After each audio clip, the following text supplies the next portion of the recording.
मथुरा वृंदावन में बंदरों की बढ़ती संख्या चिंता का विषय बनती जा रही है। इस मामले में वार्ड नंबर 59 की पार्षद नीलम गोयल द्वारा नगर निगम की बोर्ड बैठक में जोर शोर से आवाज उठाए जाने के बावजूद नगर निगम अभी तक सिर्फ विचार कर रहा है।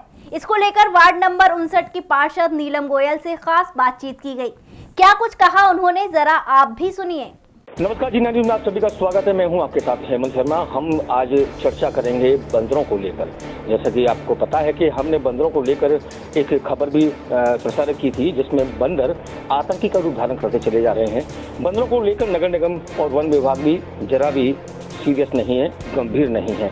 इस मुद्दे को वार्ड नंबर 59 की जो पार्षद है नीलम गोयल, उन्होंने बड़े जोर शोर के साथ सदन में उठाया था और ये कई दिन तक सुर्खियों में रहा, लेकिन उसके बाद नगर निगम भी बिल्कुल शांत हो गया। तो आज हम नीलम गोयल जी से बातचीत करेंगे कि बंदरों का जो मुद्दा उठाया, आखिर इनका क्या इलाज हो सकता है। आपने मुद्दा उठाया, जोर शोर से चला भी, लेकिन वो धीरे धीरे फिर शांत होकर रहे। नमस्कार भैया। एक्चुअली मुद्दा क्या, परेशान बंदरों का आतंक लगातार हमारे क्षेत्रों में बना हुआ है। सभी इनसे बहुत परेशान हैं बंदरों से, लेकिन बंदरों से हमारी एक आस्था जुड़ी हुई है, तो उसकी की वजह से हम इनका अहित तो कर नहीं सकते हैं। तो इन पर एक हमारा प्रस्ताव ये रहा कि इनको एक सुरक्षित जगह दे दी जाए। मयूर संरक्षण केंद्र जो वृंदावन में है, तो वहाँ पर इनको एक बंदर सफारी के बनाकर वहाँ रखा जाए और वहाँ पर उनके खाने पीने की व्यवस्थाएं भी वहाँ रखी जाए। ऐसा नहीं है कि हम इनको कोई दुख पहुँचाना चाहते हैं, क्योंकि इनका हमारी आस्था से ये जुड़े हुए हैं। रामायण में भी इनका उल्लेख हुआ है सारे, तो उस वजह से हम इनका अहित नहीं कर सकते हैं।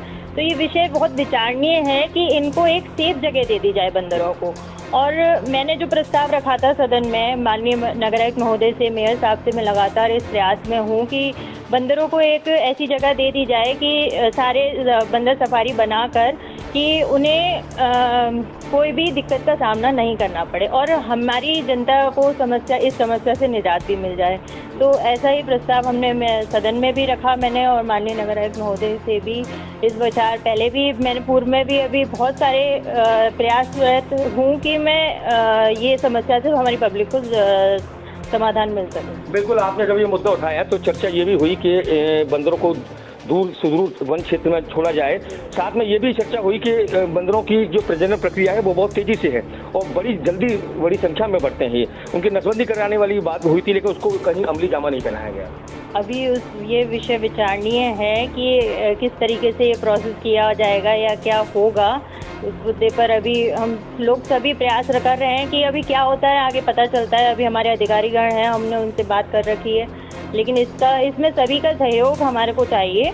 सिर्फ एक हम अकेले ही इससे निजात नहीं दिला सकते हैं, पब्लिक का भी इसमें पूरा सहयोग चाहिए। कि हमें एक सबसे बड़ी समस्या हमारी पब्लिक की भी ये है कि हम जो पॉलीथीन में कूड़ा भरकर हम सड़क पर डाल देते हैं, तो बंदरों का आना स्वाभाविक है कि वहाँ पर बंदर आएंगे ही आएंगे भाई, जब उन्हें जहाँ खाने को मिलेगा।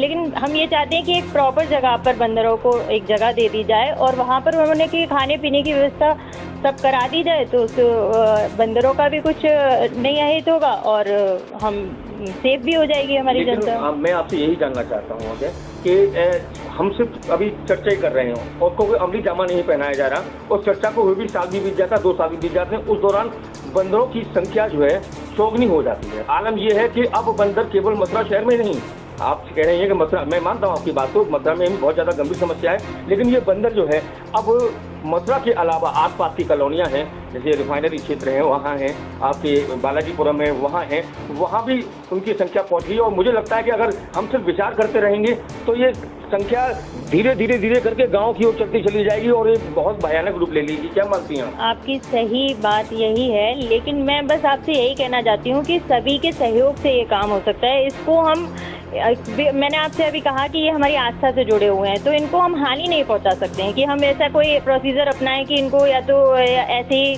कोई दवा के थ्रू या कैसे इनको नुकसान पहुंचेगा, तो वो हमारे संस्कारों में नहीं लिखा हुआ है, तो हम इनको एक हानि नहीं पहुंचा सकते। इसीलिए इस समस्या का समाधान अभी तक नहीं हो पाया है। हाँ, अभी लेकिन धीरे धीरे हम इस समस्या को, बीच में अभी एक अभियान चला था, बंदर जब बहुत कम हो गए थे किसी हद तक, लेकिन अब फिर से वही बंदर दोबारा से सभी जगह हो गए हैं। तो देखिए, कोशिश करना हमारा काम है, हम लगातार प्रयासरत हैं, सभी लोग लगे हुए हैं।